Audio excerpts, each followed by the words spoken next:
7ই মে উচ্চ মাধ্যমিকের ফল প্রকাশিত হয়েছে। ফল বেরিয়েছে আইএসসি, প্রকাশিত হয়েছে সিবিএসসি দ্বাদশ শ্রেণীর ফলও। কিন্তু কবে শুরু হবে কলেজে ভর্তি প্রক্রিয়া? ওবিসি সংরক্ষণ নিয়ে যখন সুপ্রিম কোর্টে মামলা চলছে, তখন এদিকে স্নাতক স্তরে ভর্তি নিয়ে দেখা দিয়েছে অনিশ্চয়তার মেঘ। যাদবপুর বিশ্ববিদ্যালয়ে আপাতত ভর্তি প্রক্রিয়া স্থগিত রয়েছে। আইনি পরামর্শ নিচ্ছে কলকাতা বিশ্ববিদ্যালয়। ভর্তির পোর্টাল খোলেনি অধিকাংশ কলেজ বিশ্ববিদ্যালয়। এই পরিস্থিতিতে কি করণীয়? সূত্রের খবর তা জানতে যাদবপুর বিশ্ববিদ্যালয়ের তরফ থেকে উচ্চশিক্ষা দপ্তরকে চিঠি দেওয়া হয়। উত্তরে বিশ্ববিদ্যালয়কে চিঠি দিয়ে আইনি পরামর্শ নেবার কথা জানিয়েছে অনগ্রসর শ্রেণী কল্যাণ দপ্তর।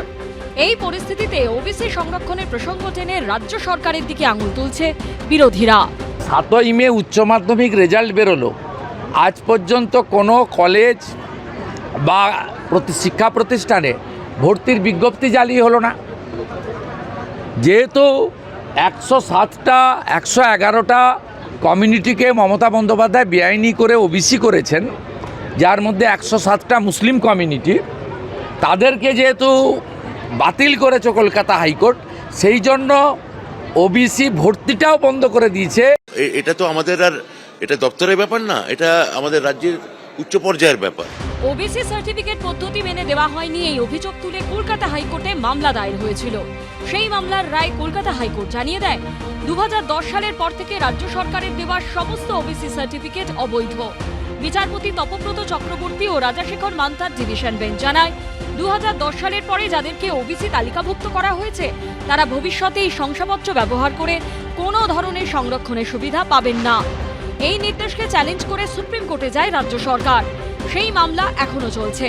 পরবর্তী শুনানি জুলাই মাসে। এই আবহে রাজ্য সরকারের উপর চাপ বাড়াচ্ছে বিরোধী রাজনৈতিক দলের ছাত্র সংগঠনও। রাজ্যের সরকার অকারণে নিজেদের প্রশাসনিক দায়, নিজেদের প্রশাসনিক ব্যর্থতাকে আড়াল করতে অ্যাডমিশন প্রক্রিয়াকে বন্ধ করে রেখেছে। ওবিসি সার্টিফিকেটকে কেন্দ্র করে যে গন্ডগোল সরকার ঘটিয়েছে, তার দায় ছাত্রছাত্রীরা কেন নেবে? এরকম ঘটনা যদি লাগাতার চলতে থাকে, এবিভিপি আগামী দিনে উচ্চ মাধ্যমিক পরীক্ষার্থী, যারা উত্তীর্ণ পরীক্ষার্থী, তাদেরকে সাথে নিয়ে বিকাশ ভবন প্রয়োজনে অনির্দিষ্টকাল অবরুদ্ধ করবে এবং ভর্তির দাবিতে অনির্দিষ্টকালের জন্য ধর্নায় বসবে। এই প্রেক্ষাপটে সুপ্রিম কোর্টের দিকে তাকিয়ে আছে রাজ্য সরকার। এটা নিয়ে খুব শিগগিরই আমরা আশা করছি একটা কোনো দিশা বা বার্তা আমরা পাবো। শিক্ষা মহলের আশঙ্কা, ভর্তিতে দেরি হলে ভালো ছাত্ররা রাজ্যের বাইরে চলে যাবেন বা বেসরকারি জায়গায় ভর্তি হবেন। পাশাপাশি পিছিয়ে যাবে একাডেমিক ক্যালেন্ডার। উচ্চশিক্ষা দপ্তর সূত্রে খবর, এ ব্যাপারে অ্যাডভোকেট জেনারেলের মতামত নেওয়া হচ্ছে। সেই মতামত নিয়ে রাজ্য সরকার তার সিদ্ধান্ত জানাবে। শিবাশিস মৌলিক, উজ্জ্বল মুখোপাধ্যায় ও সুদীপ্ত আচার্যর রিপোর্ট, এবিপি আনন্দ।